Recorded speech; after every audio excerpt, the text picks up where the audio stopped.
नमस्कार बच्चों, मैं संजीत और एक बार फिर से आप सबों के बीच मैं सोशल साइंस के सेट नंबर 2 को लेकर आया हूं।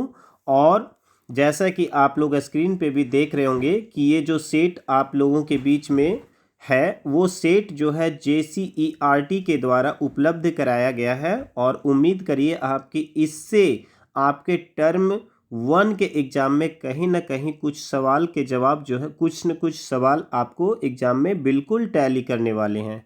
तो आप लोग बिल्कुल वीडियो को अंत तक देखेंगे और समझने की कोशिश करेंगे हर एक सवाल को, है ना। और मैं एक बार फिर से आप लोगों को बतला दूं कि इसमें भी बहुत सारे सवाल ऐसे हैं जिसका मैं पहले से ही अपने द्वारा बनाए गए सेट में, मतलब मैं जो क्वेश्चंस बनाया हूँ वो बहुत सारे क्वेश्चन इस सेट में भी अवेलेबल है ना। तो ये आप लोगों के लिए बहुत ही खुशी की बात है कि जो प्रश्न का आप पहले से ही अभ्यास कर चुके हैं वही सारे प्रश्न जो है एक बार फिर से आप सबों के बीच में JCERT के द्वारा उपलब्ध कराया जा रहा है। ठीक है, तो परीक्षा के बारे में बहुत कुछ बतलाने की आवश्यकता नहीं है। आपको पता होगा कि इसमें टोटल जो सवाल होंगे वो 40 सवाल पूछे जाएंगे आप सबों से, है ना। और इसमें कोई भी निगेटिव नंबर नहीं है, यानी कि आपका यदि कोई भी जवाब गलत भी हो जाता है तो आपको इसके लिए कोई घबराने की बात नहीं है, आपसे कोई भी नंबर काटा नहीं जाएगा, है ना। तो चलिए सवाल को हम लोग शुरू करते हैं। जैसा कि आप लोग स्क्रीन पे पहला सवाल देख रहे हैं बच्चों कि 1789 में फ्रांस की क्रांति के समय किसका शासन था। तो ये तो क्वेश्चन क्लास 9 का ही है। तो 1789 में फ्रांस की क्रांति के समय वहाँ पे शासन किसका था? लुई 16 का शासन था। ठीक है। क्वेश्चन नंबर 2 है the spirit of the law नामक पुस्तक किसने लिखा था, यानी पुस्तक के लेखक कौन है। ये क्वेश्चन भी क्लास 9 के इतिहास से है, पहला चैप्टर से, और इसका सही जवाब हो जाएगा मॉन्टेस्क्यू, है ना। चलिए क्वेश्चन नंबर हम लोग 3 की ओर आते हैं कि यह किसका कथन है कि जब फ्रांस छींकता है तो बाकी यूरोप को सर्दी और जुकाम हो जाता है। यह प्रसिद्ध कथन जो है वो किसका है? तो यह कथन जो है वो ड्यूक मैटरनिक का है। और ये सवाल जो है वो काफ़ी इम्पॉर्टेंट है आप सबों के लिए। ठीक है।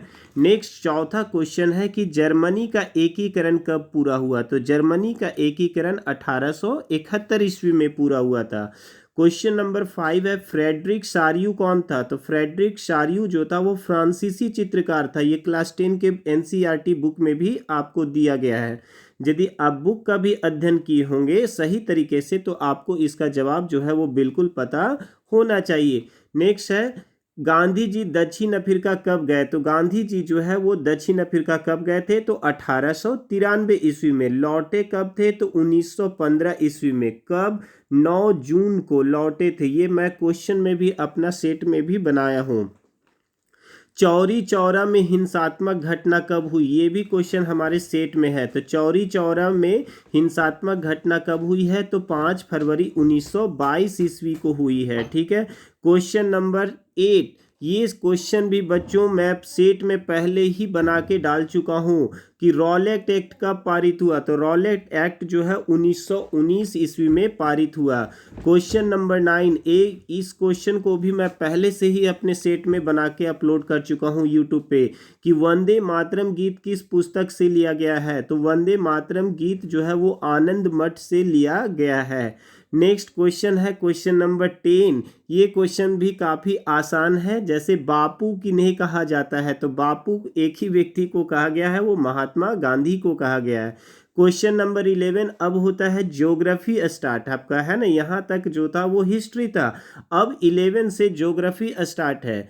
ठीक है। और ये क्वेश्चन भी मैं ज्योग्राफी के पहला जो वीडियो अपलोड किया हूँ उसमें इस क्वेश्चन को भी मैं बना के अपलोड पहले ही कर चुका हूँ कि समाप्यता के आधार पर संसाधन कितने प्रकार के होते हैं। तो समाप्यता के आधार पर संसाधन 2 प्रकार के होते हैं, नवीकरणीय और अनवीकरणीय। क्वेश्चन नंबर 12, निम्नलिखित में से किस राज्य में सीढ़ीदार खेती की जाती है। ये क्वेश्चन भी मेरा ज्योग्राफी का पहला जो वीडियो है उसमें मैं इंक्लूड किया हूँ कि सीढ़ीदार खेती जो है वो उत्तराखंड में की जाती है। नेक्स्ट क्वेश्चन, पूर्वी तट के नदी डेल्टाओं पे किस प्रकार की मृदा पाई जाती है? इस क्वेश्चन को भी मैं पहले ही यूट्यूब पे अपलोड कर चुका हूँ ज्योग्राफी के पहले सेट पे, कि कृष्णा, कावेरी, गोदावरी और महानदी के डेल्टाई क्षेत्रों में कैसी मिट्टी पाई जाती है। तो कौन सी मिट्टी पाई जाती है? तो जलोढ़ मृदा पाई जाती है। क्वेश्चन नंबर 14, किस मृदा को रेगर या स्वतः जुताई वाली मृदा भी कहते हैं? ये क्वेश्चन भी हमारे सेट में पहले से ही इंक्लूड है ना। तो किस मृदा को रेगर या काली मृदा? इसका आंसर क्या हो जाएगा? काली मृदा, है ना। क्वेश्चन नंबर 15, थोड़ा सा फैक्चुअल क्वेश्चन है, समझने की बात है और कुछ नहीं है घबराने की बात।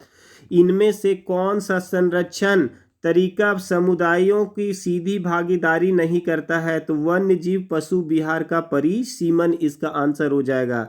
16 नंबर, भारत जैव विविधता में समृद्ध देश है। विश्व की कितनी प्रतिशत उपजातियां भारत में पाई जाती है? तो आप एनसीईआरटी का चैप्टर नंबर 2 में पहला पेज में ही आपको दिया गया है 8%।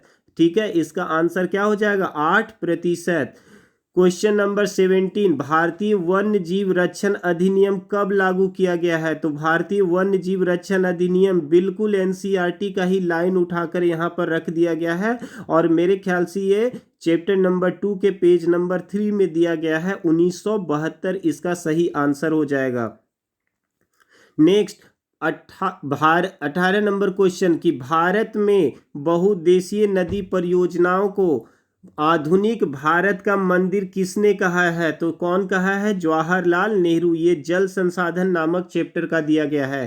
क्वेश्चन नंबर 19, दामोदर नदी घाटी डीवीसी है ना, किस राज्य में स्थित है? तो अपना झारखंड में स्थित है। और धनबाद वाले बच्चे तो मैथन गए होंगे, पंचेत गए होंगे, तो वहां पर बिल्कुल देखे होंगे कि डीवीसी जो है वहां पर बिजली का उत्पादन करती है।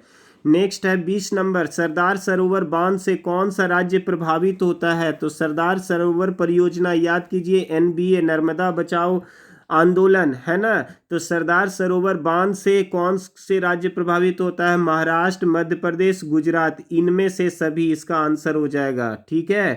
क्वेश्चन नंबर 21, औसत आय की गणना किस प्रकार की जाती है? तो औसत आय की गणना देश की कुल आय बटे देश की कुल जनसंख्या, ये आपका क नंबर जो है वो सही जवाब होगा।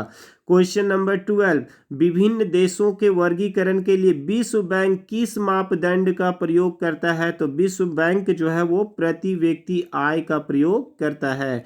क्वेश्चन नंबर 23, नवीकरणीय संसाधन का उदाहरण है या नवीकरणीय साधन का उदाहरण है? नवीकरणीय आप पढ़े हैं, नवीकरणीय अनवीकरणीय, है ना। तो भूमिगत जल।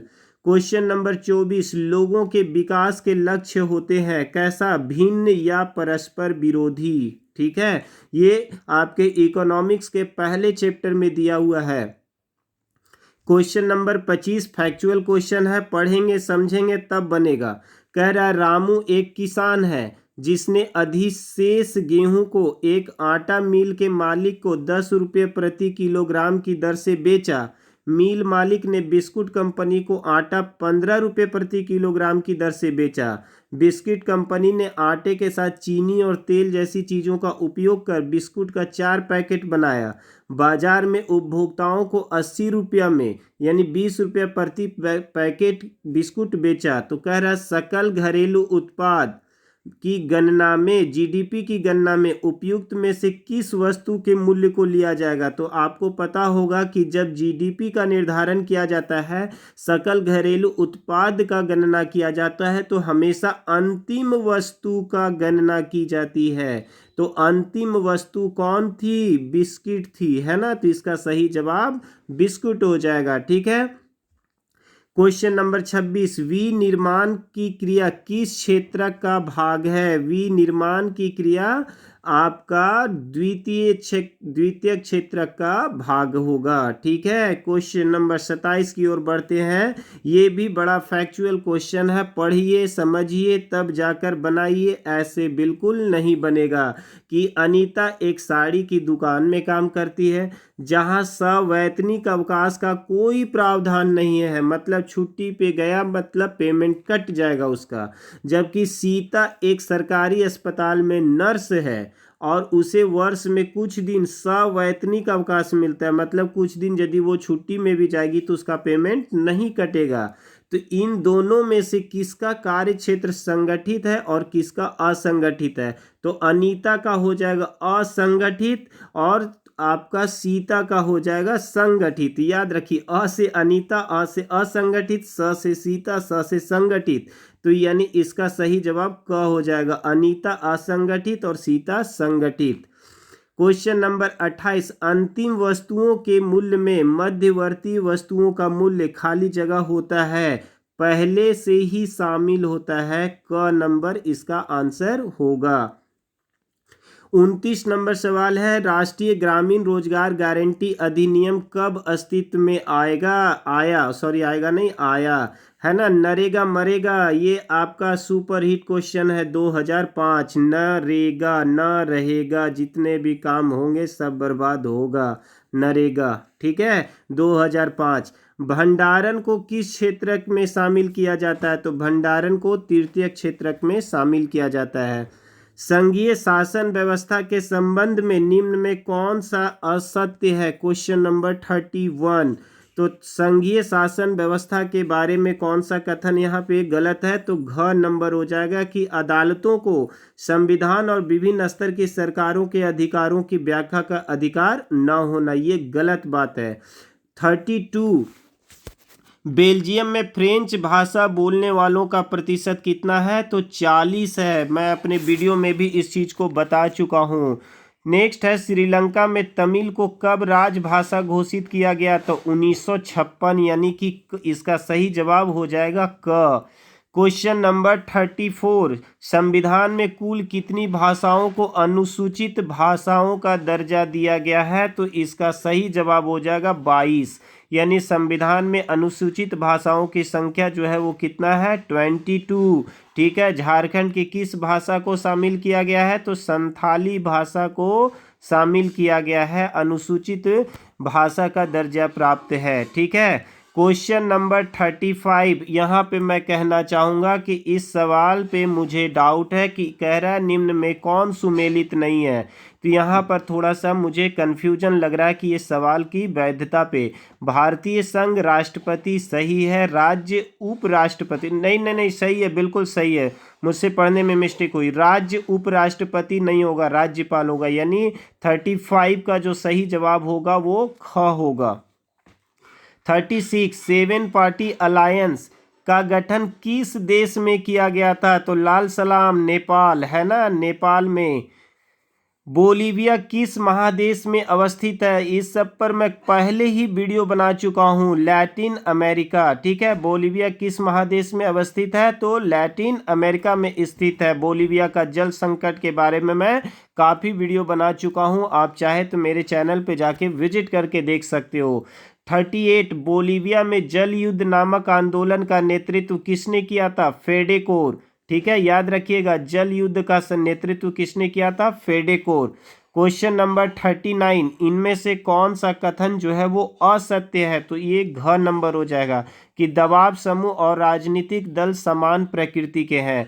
मैं राजनीतिक दल और दबाव समूह के बारे में काफ़ी विस्तृत वीडियो बनाया हूं।